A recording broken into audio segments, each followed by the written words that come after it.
Well guys, I did it again. We did not get the featage of getting this rear end off of the hotshot truck, which is now become our new squatted truck. I'm going to show you. So we had this thing in the air the other day with the air jack under it, and now she's what we call slammed. We're going to put the rear end back under it. So what we're doing is, on the winch truck here, we got a gear ratio that only lets us run about 60 miles an hour on the highway. I think it's 488 gears. The old hotshot truck rear end right here has 430s, and she'll run about 72 with a load. So what we did is we pulled this off because the shocks are not that old, some good Bilsteins, and we, not long before we retired this truck from hotshotting and sold it and ended up getting it back, we had put a new leaf pack on here, everything but the helper spring, so that'll help us out on here. So we got the air jack right here on the back lifting the bumper, and as jack stands, we got house jacks or railroad jacks underneath there. And so all we really did is get under there, undo the brake line and the vent line, which go right here, undid the shocks at the top, sway bar links, and the front end shackles on the back for the leaf springs, and then we just lifted the truck up. So we're going to leave all of the park brake cables and all that on each rear end. There's just less stuff we got to remove, and we know we're going to have to do rotors on here because I don't know if you can see in there, that rotor's a little thin. Same thing here, but so we're going to do rotors on there since that'll be under the truck. We're going to probably swap them off of this one if these are good.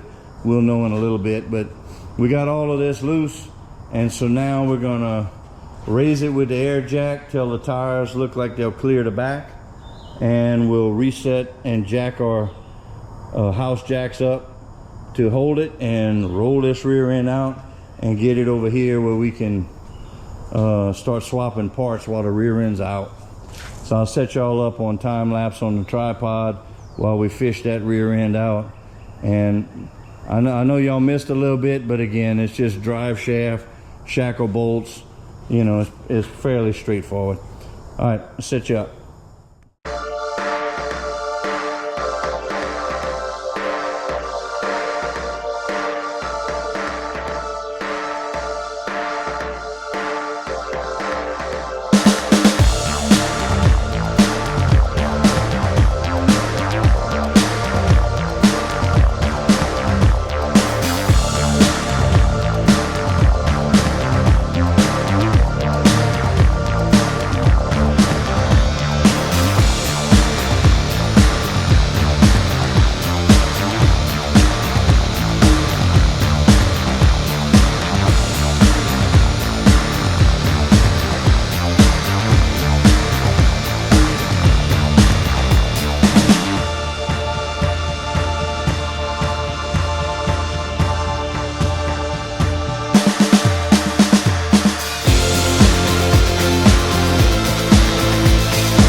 All right, guys, we back at it again this morning. We did not show pulling the rotors off the hubs on this rear end, but we'll show you on the one on the truck.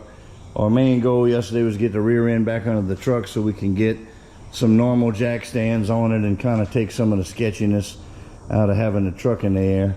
So we're getting, again, rotors and calipers and all that were healthy on this axle, and they're not that great on this axle, so we're going to swap all of those components around and have all the good stuff on the truck, and we'll show you a little bit more of that as we get into it today. So stand by and we're going to jump on it.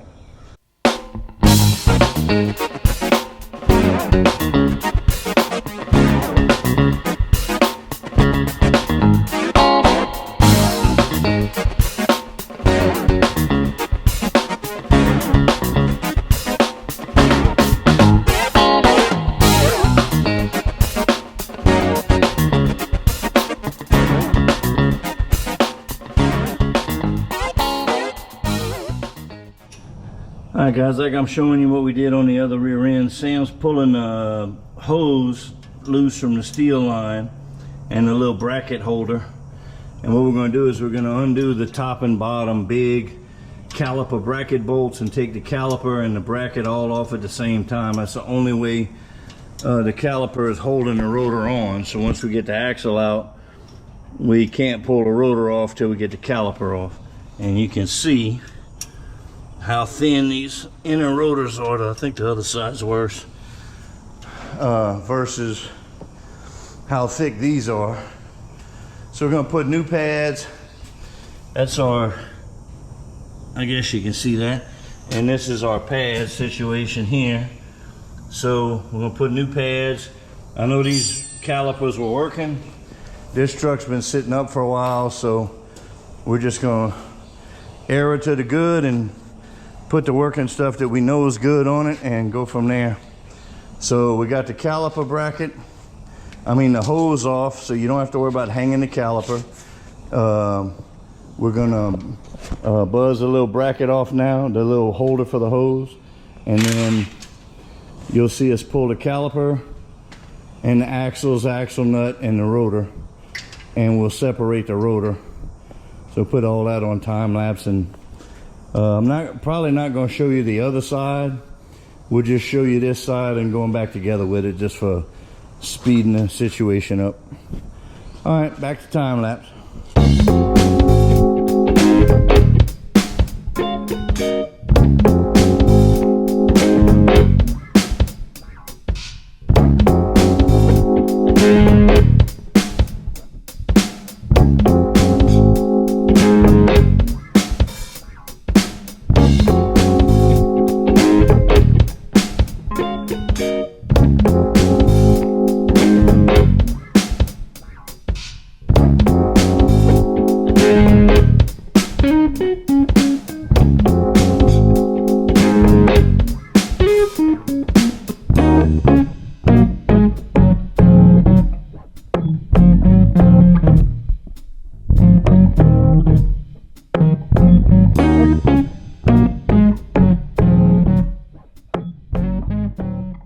Alright guys, we just took the rotor. I'm in the sun blocking y'all up. Took the rotor and put some Loctite and buzzed it back on. We noticed that we had a bunch of oily mess right here all over the park brakes, so that means that we got a wheel seal leak that's leaking gear oil. So we're gonna I'll pop that out with this little tool here, and we're gonna swap that. So we're gonna stop on this side, but I think these park brake pads are a little shallow, they're a little short, and instead of having to clean all that up, I think we're just going to rob this whole park brake assembly and swap them out. But we're going to go ahead and get the other side done first. Same process, so I'm not going to film it, but I'll catch you up once we get the other side pulled. All right, we'll get all of this out of here so none of this ends up in our bearing. And the reason that we're not just changing the hubs all the way to the front, I'll say the front. The reason I'm not changing the hubs to from one axle to the other is then I'd have to come in and knock out the races and you know, in order to keep the races with the bearings. So well, we have this one, and it's not my favorite, but it ought to get it done.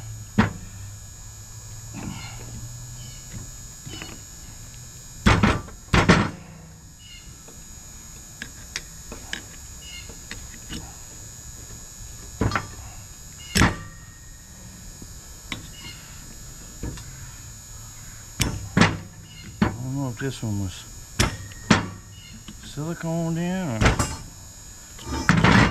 or what, but she don't want to come out.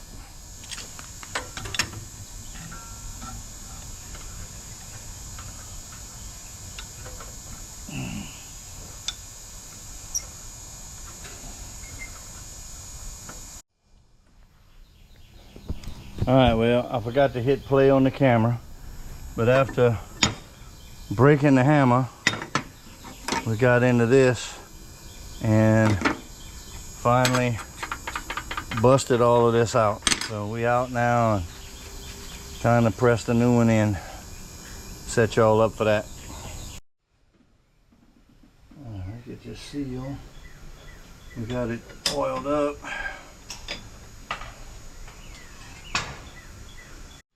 Okay, I had to adjust this down a little bit. So we got this seated in there, we got it oiled up. I'm looking in my little collaboration of races and stuff, and this old extra seal, not a seal, but extra whatever this is from a hanger bearing.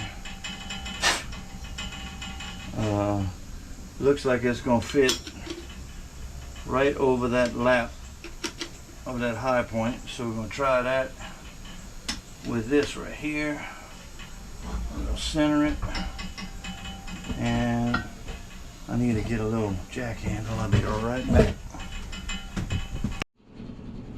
Alright, well, the compressor kicked on, so y'all have to deal with that for a minute. And you know, these seals right here have a rubber additional seal on the outside, so sometimes it's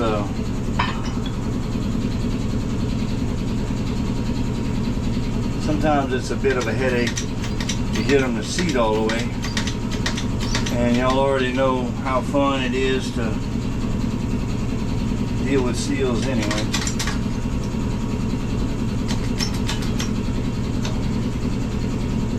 See, like that wants to go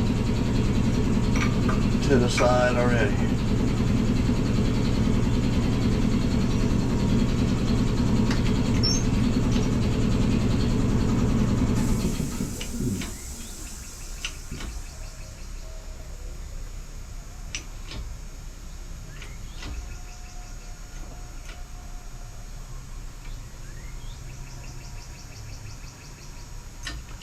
Oh Lord, we got one of them days. This is gonna be too big, probably. Oh, maybe not. Maybe not. This is why I keep all these old races and anything good, you know, with a good round shape that's stout. You can use these for the press.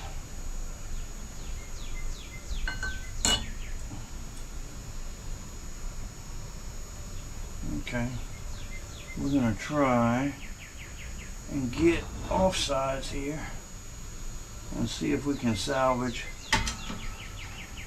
this, get this thing to straighten itself out.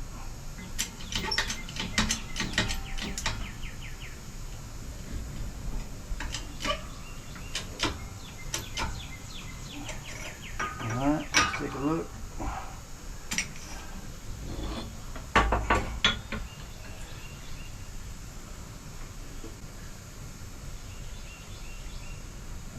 Kind of wanting to, kind of not wanting to too.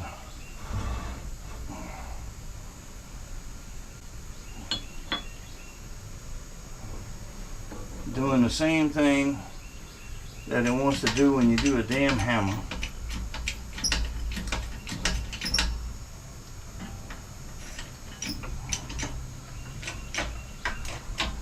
Alright, we're gonna come down to this hub and then we're gonna have to regroup.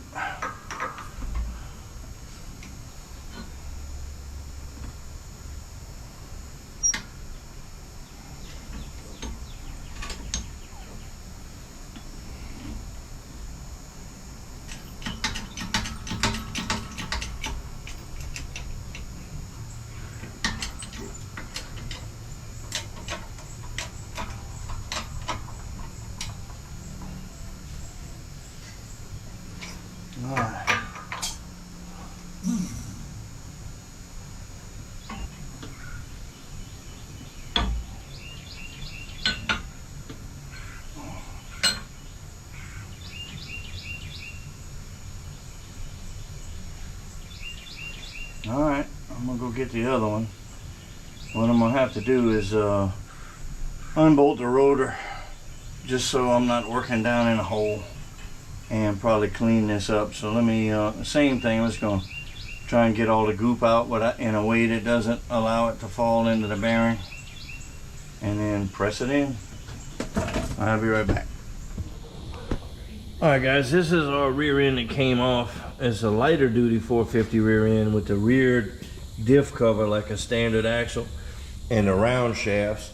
We put the square front loaded diff in here, and the snout where the pinion is right there is a different angle. So we measured the old drive shaft was exactly 2 inches shy, and since this rear end was swapped already on the other truck that we got as a donor, this happens to be exactly 2 inches longer. So we're gonna see if we can slide that on there. And the only thing y'all missed yesterday, we got some O-rings for the ends of the axles, and silicone those back on with the new O-rings. And we're trying to make an executive decision on the calipers. I think we're gonna just go back with new, but that's what we're fighting today. We had to beat the loving hell out of this black shaft to get it off of there because it was kind of rusted.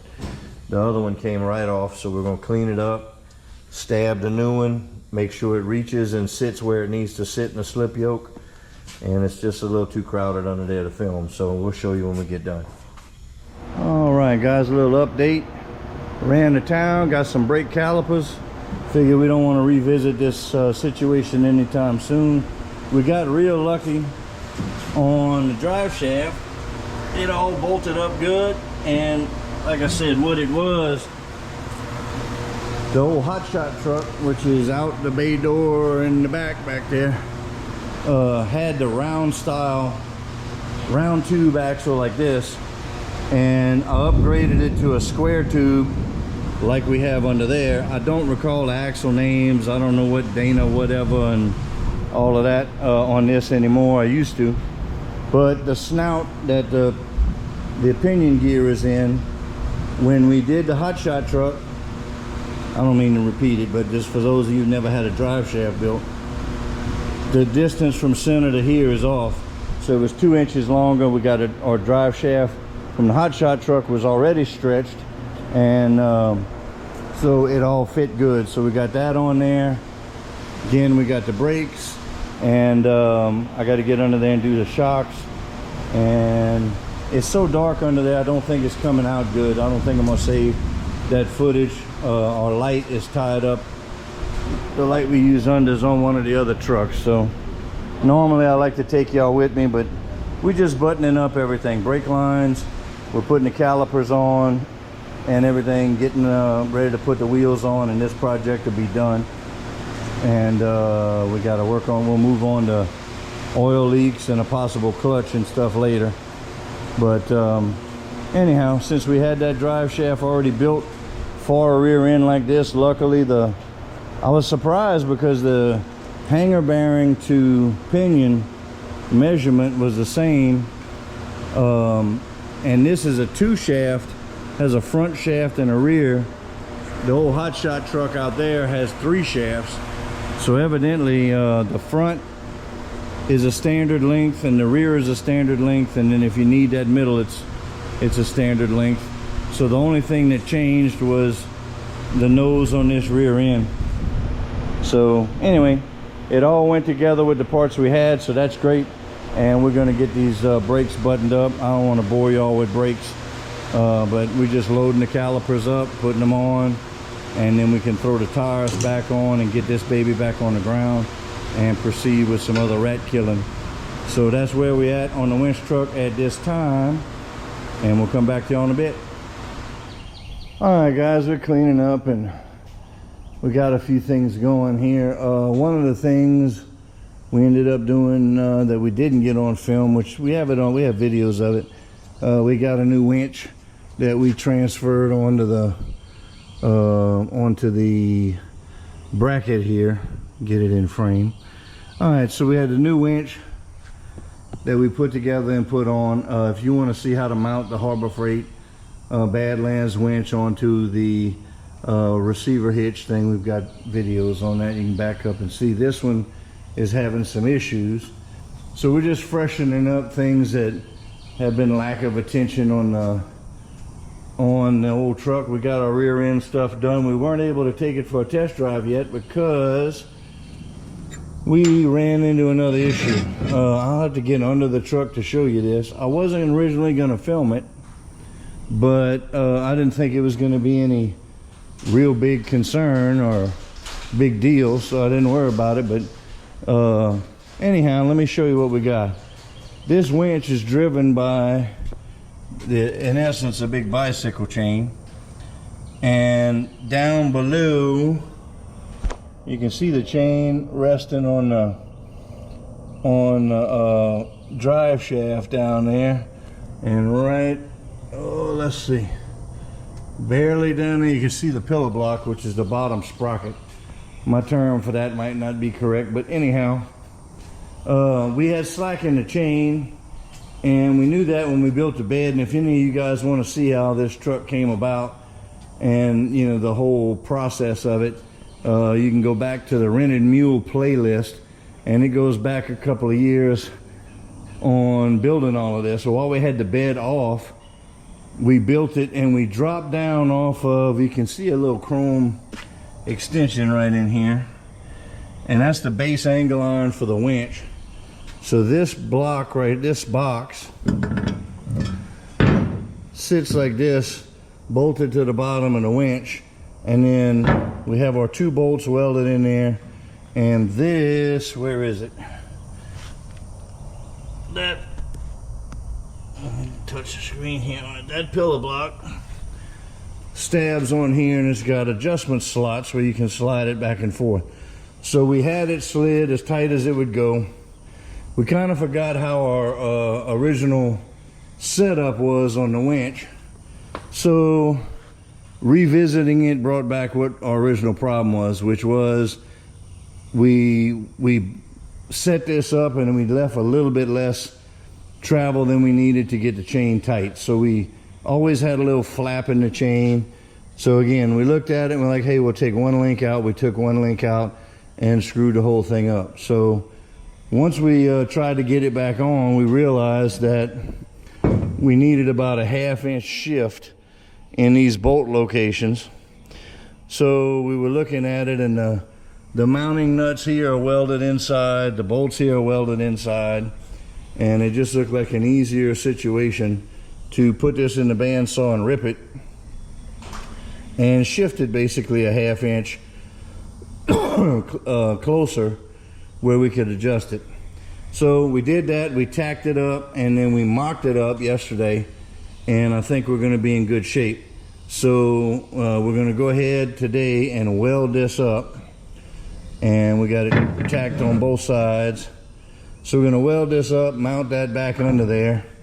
Also, we were hearing a little bit of noise from the drive shaft, which ended up being a piece of stock key that went in here that ended up getting it was a little long. Well, it wasn't long, but it did travel.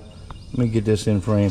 It did travel out a little bit and hit part of the cross member, and so anyhow, we got that going on where we're trying, we recut that key, and we're going to get it back in here, and that's just another little side idea. Also, instead of this, you know, we've got the big plate that you can see the rust frame of, and there's slots so that that thing can slide left and right.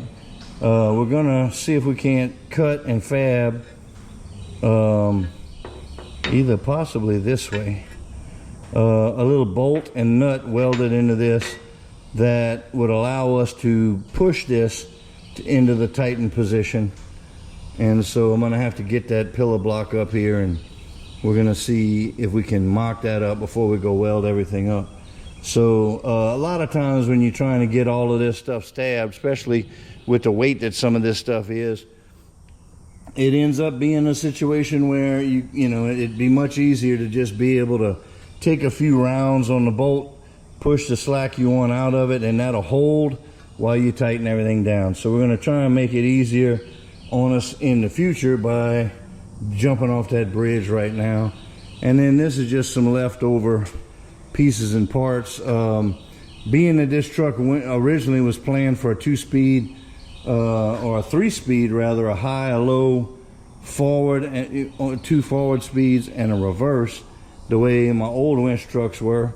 Come to find out, that's a hard item to find nowadays, because all the winch controls have gone from PTO to PTO gear driven like this to a PTO driving a hydraulic pump and a hydraulic pump driving the winch. But that just, you know, quadruples the cost of setting a truck like this up, and I don't find it as strong. But you still got to realize that this is way more winch bed with a 30,000 pound Tulsa winch than this F450 can pick up. So you got to be careful with it, because you got more lift than you got ass. But back to the winch, we're going to see if we can't get it, get the slack adjusted out of it, put our slack, build our little slack adjuster here, and get this bolted back on. That way we can get to a couple of under the hood issues and just continue our process. So let me get this, see if I can figure out how I want to do this and get a bolt and a nut set up, and I'll come back to you and show you what I'm thinking, and then we'll fab it up and weld it up. All right, guys, this is the upside down view of our little pillar block here, and you can see our slots back here, and we got travel left and right. So I got in the parts drawer, found a little piece of all thread and some nuts and this little cutoff, and we're going to see if we can't make us a little push to adjust that. And now that we got our parts list together, let me bring this over by the workbench where we can kind of assemble it and see what we got.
looks like that kind of worked.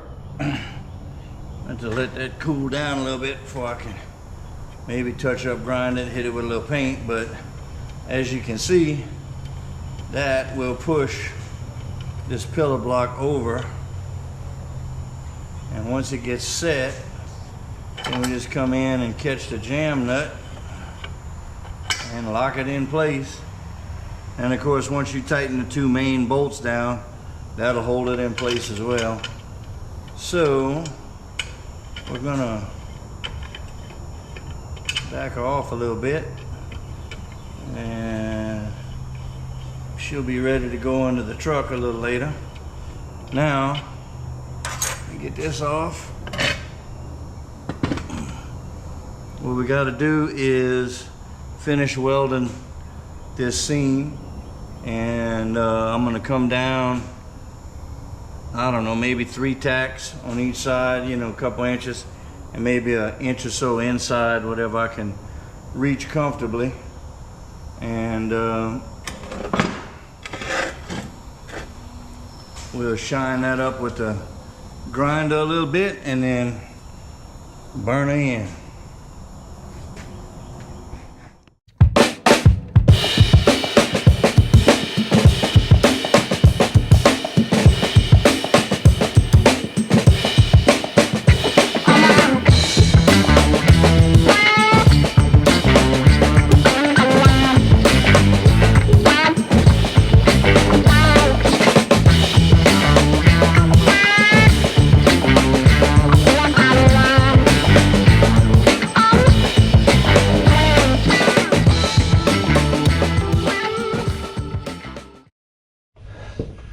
Alright guys, this is kind of upside down. We laying under the truck. So our chain goes up to our big sprocket right there. And we got our little drive shaft U-joint on and front drive shaft U-joint on. We're getting ready to tighten up our set screws. And then our final adjustment is going to be to take this chain sprocket, slide it forward a little bit to get the alignment we want. We left it back so we could have a little U-joint travel. And we're going to tighten up our new adjustment bolt and take up some of the slack. I tell you what, it is a pain in the butt trying to film and hold the camera in one hand. So we got all of this slack we need to take up. And we know that there's a little bit of just wear and tear on this chain, but it doesn't get very fast. So we got Tristan over here tightening up set bolts and set Allen screws, and then again we're going to slide this this sprocket here a little bit forward, find its happy spot where the chain all lines up and nothing's going to rub. And all right kids, let's see here.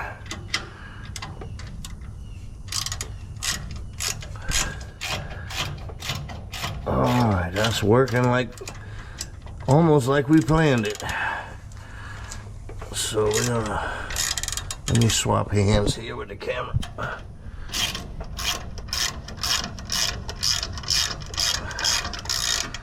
I love it when a plan comes together. Now you don't want this chain too tight because you don't want to stress out your bearings in there, but you don't want that flap. That's what we're trying to get rid of. And we may have to back it off because once we torque these down, they may, that's about looking good right there. I think we're good. We're going to torque these down and see if the slack changes. If the slack doesn't change, then we're going to come back and jam nut this in. All right, let's see. Y'all watch your ears.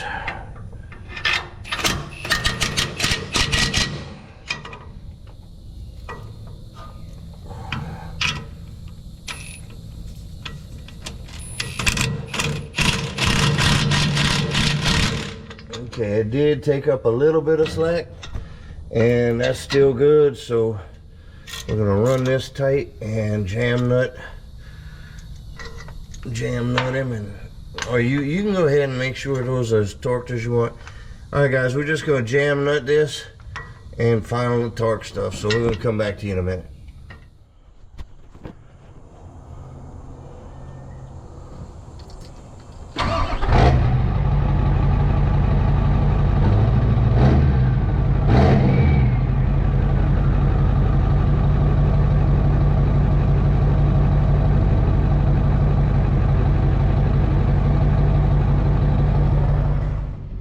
Guys, we're gonna take the old girl for a ride. We got the rear end swap. We're gonna test out our gear ratio. Before we were seeing maybe cruising speed of about 60, 62, and I want to say you were pushing maybe 24, 2500 RPMs if I remember correctly. So what we're gonna do is we're gonna take her for a ride and see what she's cruising at now with the new gear ratio. See what we're doing, see if we did any improvements. So let me get her up on the road and we'll come back to you and see what she's up in the mood for and go from there. Alright guys, we're on a service road and I don't know if you can see that. The cruising at 55 at about 1800 on the tack. It was over 2000 in 6th gear before. So that's a lot better, and you know, good little cruising RPM for that. And I'm gonna get her up on the highway here in a second, and we'll see what you know 70 feels like or looks like on the tack. Alright, she's coming up towards 70, and we're looking at about 24. Now, what I wouldn't mind having is a little bit less RPMs with the truck empty than pushing 2400 at 70. I don't know if y'all can see that. I'm trying to film and drive. So, but if you're towing, you're right up in the power band. So, you know, my tow trailer, which is a 22-foot triple axle with a 7.3 on it, it'd be perfect. So, and again, you know, I don't tow, I'm not towing 70, 80 miles an hour when I'm towing. So I'm happy with this. We got gears that, you know, on the low end when we're moving trucks, I wouldn't want to have any higher gear than what we have because I need the low gear, but I didn't need it as low as it originally was. But anyhow, we're cruising at highway speeds and doing what we need to do. So I think we accomplished what we needed to. If I go any higher, it's going to be too high. Go any lower, it's too low. So 430s is a sweet spot for this rig. Alright guys, if y'all like what we're doing, send us a comment.